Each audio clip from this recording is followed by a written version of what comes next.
हीना voice में आपका स्वागत है। भावना के हाथ जल्दी जल्दी चल रहे थे। उसे अपना काम पूरा करने की बहुत जल्दी थी।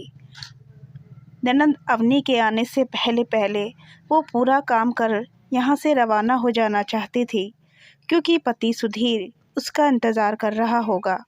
सुबह ऑफिस जाने से पहले ही सुधीर भावना को समझा गया था कि शाम को तुम मुझे ऑफिस के बाहर ही मिल जाना। वहाँ से हम कोई मूवी देखने चलेंगे और उसके बाद कैंडल लाइट डिनर करेंगे। और भगवान के लिए इस बार तुम अकेले ही आना, ऐसा ना हो कि हर बार की तरह अवनी को लेकर आ जाओ। भावना ने ममता जी से भी पूछा तो उन्होंने सहज ही उसे जाने के लिए हाँ कर दी, पर साथ ही कह दिया कि जाने से पहले खाना बनाकर जाना। मुझे और तुम्हारे पापा जी को समय पर खाना खाने की आदत है। इसलिए भावना 4 बजे से ही रसोई में फटाफट काम करने में लगी हुई थी। वो 7 बजे से पहले घर से निकल जाना चाहती थी, क्योंकि 7 बजे तक अवनी अपने कोचिंग से आ जाती थी। वो शाम का खाना बना चुकी थी और तैयार होने अपने कमरे में जा ही रही थी कि इतने में सास ममता जी ने उसे रोक लिया और कहा, बहू जाने से पहले थोड़ा बेसन का हलवा भी बना कर रख जाना, बहुत दिन हो गए खाए। आज बहुत मन कर रहा है कि कुछ मीठा खाएं। आखिर भावना को वापस रसोई में आना पड़ा। अब वो बेसन का हलवा बना ही रही थी। जैसे ही बेसन का हलवा बन गया, वो तैयार होने अपने कमरे में चली गई। फटाफट से शिफॉन की गुलाबी रंग की साड़ी, जो कि सुधीर को बहुत पसंद थी, पहनकर हल्का सा मेकअप कर वो तैयार हो गई और अपना पर्स उठाकर बाहर निकली कि इतने में अवनी आती दिखी। उसे देखते ही भावना का दिल बैठ गया। हे भगवान, ये आ गई, अब ज़रूर जिद करेगी मेरे साथ जाने के लिए। अब मैं सुधीर को क्या जवाब दूंगी? ये मम्मी जी को भी इसी समय हलवा खाना था। अब सुधीर का मूड ऑफ होगा सो होगा, मुझे भी डांट पड़ेगी सो अलग। अम्मी अंदर आई और भावना को देखकर बोली, भाभी कहीं बाहर जा रही हो? पर भावना के बोलने से पहले ही ममता जी बोली, हाँ, आज सुधीर और इसका मूवी देखने का प्लान है, फिर दोनों बाहर ही डिनर करके आएंगे, इसलिए जा रही है।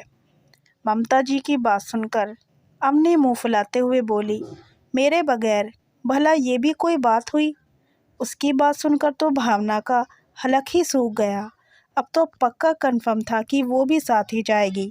आखिर ममता की अम्मी की बात को कभी नहीं टालती थी। आखिर माँ का प्यार अपनी बेटी के लिए उमड़ उमड़ कर जो आता था। उसने ममता जी की तरफ देखा तो बजाय अपनी 23 साल की बेटी को समझाने के, उन्होंने भावना को ही समझाया। अरे ये तो अभी बच्ची है, आखिर इसका भी तो मन करता होगा, ले जाओ इसे भी, इसका भी दिल बहल जाएगा। आखिर तुम भाभी हो तो इसकी जिम्मेदारी भी तुम्हारी ही है। उनकी बात सुनकर भावना को कुछ समझ ही नहीं आया कि क्या जवाब दो। अपनी 4 महीने की शादीशुदा ज़िंदगी में वो कई बार ऐसा देख चुकी है जहां अवनी बेवजह दोनों पति पत्नी के बीच में आ गई हो। इस 30 साल की लड़की के लिए लड़का ढूंढा जा रहा है जिसमें इतनी सी अकल नहीं है कि उसके भैया भाभी को भी प्राइवेसी चाहिए होगी। बस बेवजह की जिद करके बैठ जाती है और ममता जी बजाय उसे समझाने के उसका ही साथ देती हैं। इस अवनी ने तो उनकी शादी के बाद जिद करके उनके हनीमून को फैमिली ट्रिप बना दिया था। शादी के 1 सप्ताह बाद केरल के लिए टिकट बुक थे। अवनी की जिद के कारण अवनी और ममता जी का टिकट भी बना। जब विपुल जी ने समझाने की कोशिश की तो ममता जी ने जवाब दिया, अरे वो दोनों तो अलग कमरे में रहेंगे और हम दोनों अलग कमरे में। अरे पर तुम बेटे बहू के साथ अच्छी लगोगी क्या?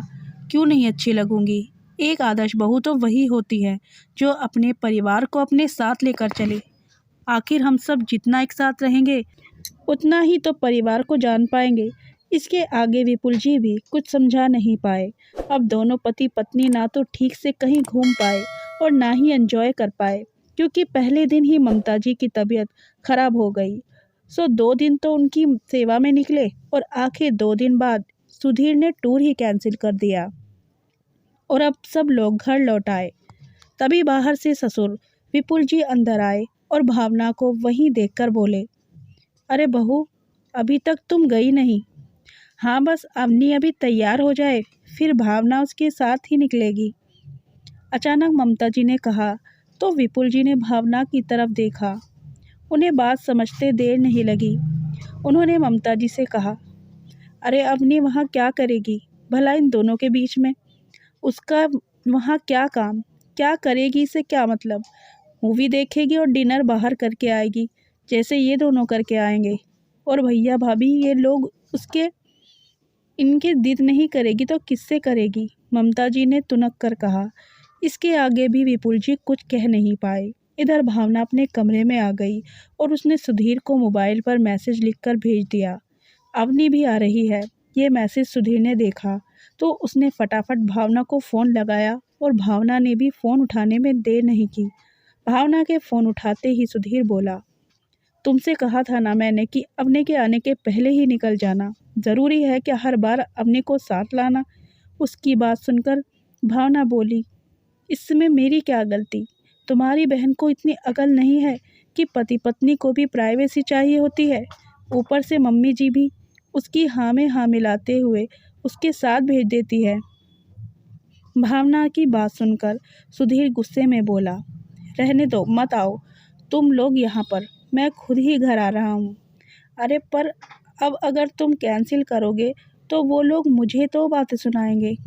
कह देना कि मेरी तबीयत ठीक नहीं है। कहकर सुधीर ने गुस्से में फ़ोन काट दिया। इधर भावना का भी मूड ऑफ हो चुका था। उसने भी कपड़े चेंज कर लिए। अवनी तैयार होकर उसके कमरे में आई तो देखा भावना घर का सूट पहने कपड़े समेट रही थी। उसे देखते ही वो बोली, ये क्या भाभी, आपने कपड़े भी चेंज कर लिए, जाना नहीं है क्या? उसकी बात सुनकर भावना बोली, नहीं दीदी, आपके भैया का फ़ोन आया था, उनकी तबीयत ठीक नहीं है इसलिए उन्होंने मना कर दिया। भावना के सामने तो अवनी ने कुछ नहीं कहा, लेकिन बाहर आकर ममता जी से बोली, भाभी ने सारा प्लान कैंसिल कर दिया। पता नहीं मुझे देखकर तो वो कभी खुशी नहीं होती। उसकी बात सुनकर ममता जी ने भावना को आवाज़ देकर बुलाया और कहा, ये मैं क्या सुन रही हूँ बहू, तुमने सारा प्लान कैंसिल कर दिया? तुमसे मेरी बेटी की खुशी देखी नहीं जाती?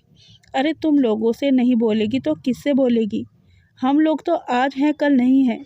इसका मतलब तो साफ है कि हमारे जाने के बाद मेरी बेटी का तो मायका ही नहीं होगा। अगर तुम्हारे मायके वाले तुम्हारे साथ ऐसा करें तो तुम्हें कैसा लगेगा? इधर ममता जी अपनी बहू को सुनाए जा रही थी, उधर अवनी ये देखकर मुस्कुरा रही थी। आखिर भावना ने कहा, मम्मी जी, प्लान मैंने कैंसिल नहीं किया है, सुधीर जी का फ़ोन आया था, उनकी तबीयत ठीक नहीं है तो खुद उन्होंने मना किया है। कहकर भावना रसोई में चली गई और बाकी बचे सदस्यों का खाना तैयार करने लगी। इतने में सुधीर भी आ गया, पर उससे किसी ने कुछ नहीं कहा। सुधीर ने भावना से बिल्कुल बात नहीं की। 2 दिन तक सुधीर और भावना के बीच में बातचीत नहीं हुई। आखिर थक हार कर भावना सुधीर से बोली, आखिर मेरी क्या गलती है जो तुम मुझसे बात नहीं कर रहे हो? उसकी बात सुनकर सुधीर गुस्से में बोला, तुम मना नहीं कर सकती थी अवनी को? हर जगह उसे अपने साथ लेकर चलना ज़रूरी है क्या? मैं तुम्हारा पति हूँ, मेरे भी कुछ अरमान हैं, कुछ समय तुम्हारे साथ अकेले बिताना चाहता हूँ, तो क्या गलत है? लेकिन नहीं, तुम तो अवनी और मम्मी को कुछ बोल ही नहीं पाती हो। उसकी बात सुनकर भावना गुस्से में बोली, अरे वाह श्रवण कुमार, तुम्हारी खुद की तो हिम्मत होती ही नहीं है अपनी मम्मी और बहन को कुछ कहने की, और मुझसे उम्मीद करते हो कि मैं ही कहूँ। मैं तो भाभी हूँ, पर तुम तो सगे भाई हो, पर फिर भी तुम्हारी ये हालत है। खैर, तुम आदर्शवादी बने रहो, मैं ही बुरी बन जाती हूँ। मैं तो बाहर से आई हूँ, मुझे तो बुरा कहना बहुत आसान है। भावना की बातों के आगे सुधीर कुछ भी नहीं कह पाया। आखिर वो गलत भी नहीं थी। कुछ दिनों बाद सुधीर को ऑफिस की तरफ से महाबलेश्वर ट्रिप मिला। घर आकर उसने भावना से कहा, भावना तुम भी तैयार रहना, 10 दिन बाद महाबलेश्वर ट्रिप पर हम दोनों साथ चलेंगे। लेकिन जैसे ही अवनी को पता चला तो उसने फिर जिद पकड़ ली कि वो भी साथ चलेगी।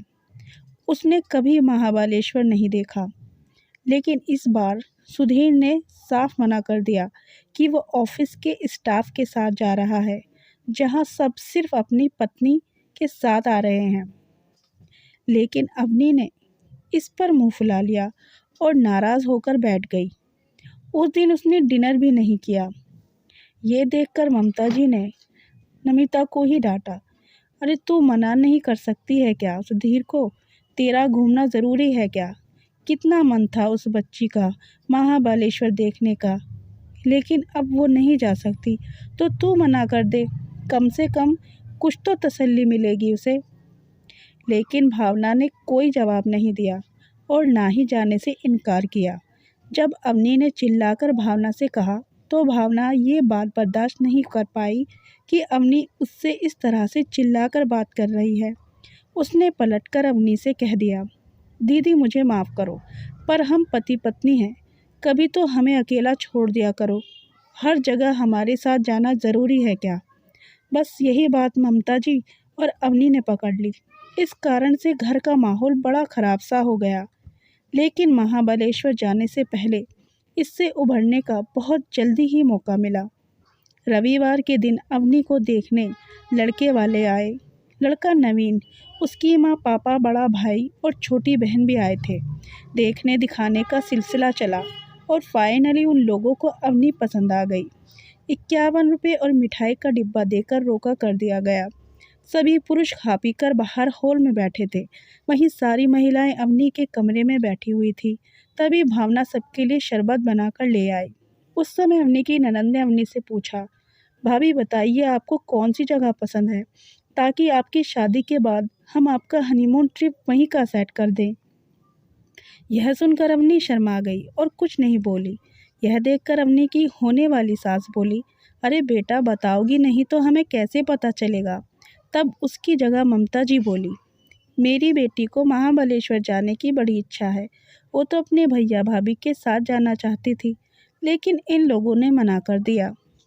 ममता जी की बात सुनकर भावना का चेहरा उतर गया, पर उसने बात संभालते हुए कहा, दरअसल बात यह है कि महाबलेश्वर ट्रिप इनके ऑफिस की तरफ से है, तो सभी स्टाफ मेंबर जा रहे हैं और उनके साथ उनकी पत्नियां ही जा रही हैं, इसलिए मना किया था। पर वैसे आप फिक्र मत कीजिए, हमारी दीदी बहुत ही आदर्शवादी हैं। हमारी मम्मी जी ने तो उन्हें शुरू से सिखाया है कि अपने परिवार को साथ लेकर चलना चाहिए, इसलिए हनीमून पर भी इन्हें अकेले भेजने की ज़रूरत नहीं है। आप चाहें तो पूरा फैमिली टूर कर सकते हैं। उसकी बात सुनकर सब लोग हंस दिए। अवनी की ननद बोली, अरे भाभी, आपकी भाभी तो बड़ी ही मजाकिया है। लेकिन भाभी की भाभी जी, हम ऐसे नहीं हैं। अरे भैया भाभी को भी तो प्राइवेसी चाहिए होती है ना।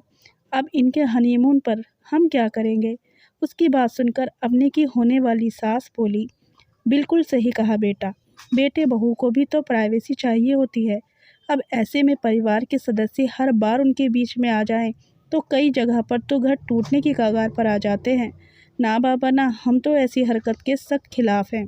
उनकी बात सुनकर ममता जी और अवनी के चेहरे की हवाइयाँ उड़ गई। दोनों एक दूसरे की तरफ देखने लगी और जैसे ही उनकी नज़र भावना से टकराई, दोनों को अपनी गलती का एहसास हो चुका था। कहानी पसंद आई हो तो वीडियो को लाइक और चैनल को सब्सक्राइब ज़रूर करें।